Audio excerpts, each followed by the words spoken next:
Good morning students, स्वागत है आप सभी का हमारे लर्निंग नर्सिंग यूट्यूब चैनल पे। आज हम देखेंगे comparison between the active and passive immunity. ये जीएनएम सेकेंड ईयर में एमएसएन में कंफर्म क्वेश्चन आता है। इस पे difference between active and passive immunity.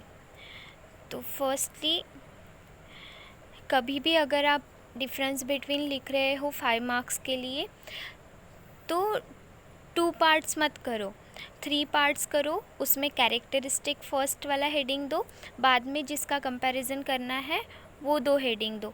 उससे क्या होता है, आपके मार्क्स कवर होते हैं और आप ज़्यादा कंटेंट लिख सकते हो उसमें।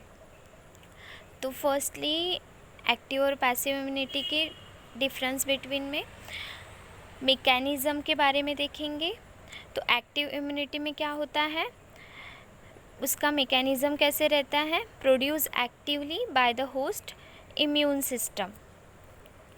होस्ट की जो इम्यून सिस्टम है वो खुद ही एक्टिवली प्रोड्यूस करती है। Active means produce actively.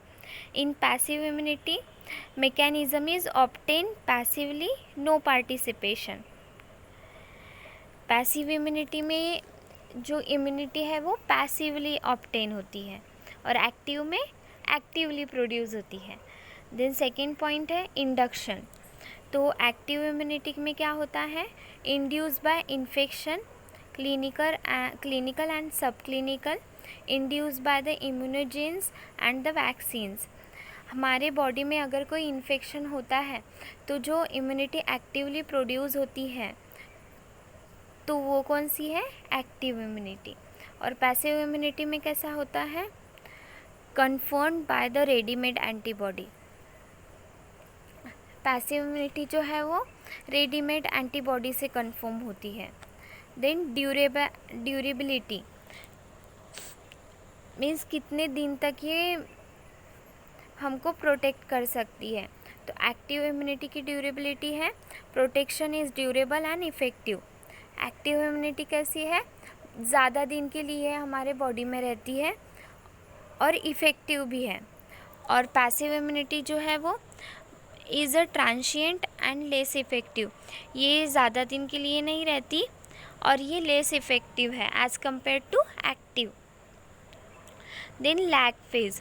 Lag phase जो है वो बैक्टीरिया की जो ग्रोथ कर्व है उसका एक पार्ट है और इसमें क्या होता है, लैग फेज़ इन एक्टिव इम्यूनिटी। लैग फेज़ जो है वो बैक्टीरिया प्रेजेंट होता है लैग फेज़ में, और पैसिव इम्यूनिटी में नो लैग फेज़।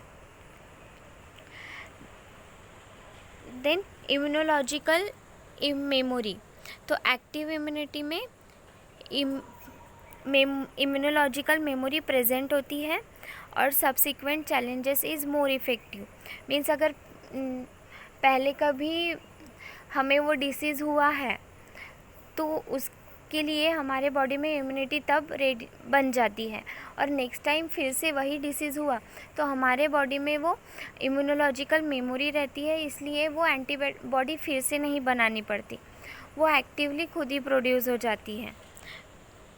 और पैसिव इम्यूनिटी में वैसा नहीं है। पैसिव इम्यूनिटी में no immunological memory, hence no secondary response. Then negative phase. Active immunity में निगेटिव फेज में occur. In passive immunity no negative phase. Active में हो सकता है निगेटिव फेज और पैसिव में होता ही नहीं है। Then last, application to immune deficient subject. Active immunity में application of immune deficient subject not applicable होता है। In passive immunity effective in immune deficient host. और जो पैसिव इम्यूनिटी है वो इफेक्टिव होती है इम्यून डिफिशिएट होस्ट के अंदर। तो हमने फर्स्टली क्या देखा, एक्टिव में mechanism, active immunity produce actively, passive immunity obtained passively on participation.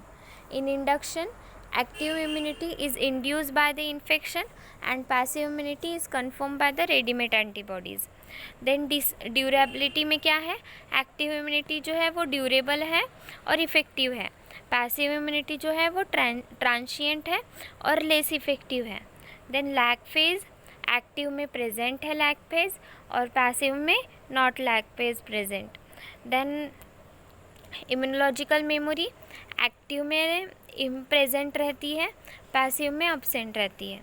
Then negative phase, active में ऑकर मीन्स हो सकता है और in passive negative phase not occur.